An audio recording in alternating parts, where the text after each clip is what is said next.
দড়ি, আইনের হাত অনেকটাই লম্বা। অনেকে ভাবছে শাসকের ছত্রছায়ায় আছে বলে যা ইচ্ছা তাই করে নেব, অতটা সহজ নয়। এর জবাব আমরা আইনের মাধ্যমে দেব। আমি ওই প্রসঙ্গে যাব না, আমি ফিরে আসছি। তারপরেও বলবো এরা কতটা দেউলিয়া হয়ে গিয়েছে, কতটা দেউলিয়া হয়ে গিয়েছে, সেই জন্য এরা এই ধরনের মন্তব্য করছে।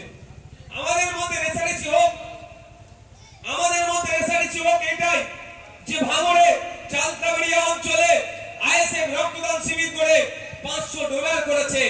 শওকত মোল্লা সাহেব বা তৃণমূলের পক্ষ থেকে অন্তত রেজ্জাক খান স্মরণে, ভুল বলছি নাকি ভাই? অসুবিধা হবে নাকি? প্রয়োজনে আমাদের মধ্যে যদি কেউ রক্ত দিতে বাকি থাকে আমরা দিয়ে দেবো। রেজ্জাক খান আমাদের ভাঙড়ের বাইরের লোক। রেজ্জাক খান স্মরণে রক্তদান শিবির হোক, সেখানে তৃণমূল করুক। এখানে আমাদের মহিউদ্দিনের স্মরণে হয়েছে, আমাদের হাসানের স্মরণে হয়েছে, আমাদের রেজাউলের স্মরণে হয়েছে। এটাতে ওরা তো ব্যানার ছিঁড়ে দিচ্ছে। আমরা ব্যানার ছিঁড়া তো দূরের কথা, প্রয়োজনে গিয়ে রক্ত দেব, আমাদের কোনো অসুবিধা নাই।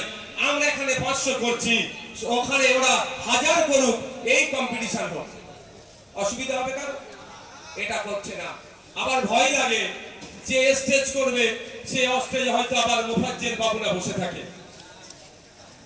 কার কথা বুঝতে পেরেছেন? বলছি খুনের অভিযোগে গ্রেফতার হলো, তার এখন জামিন পেয়ে যাচ্ছে।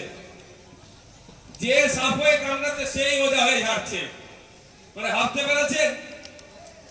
আমি এখনো বলছি, এই ভাঙড়ে এসে চালতাবাড়িয়াতে রাজ্জাক খান পরিবারকে বলছি, আপনি ওই ওদের কথায় বিচলিত হবেন না।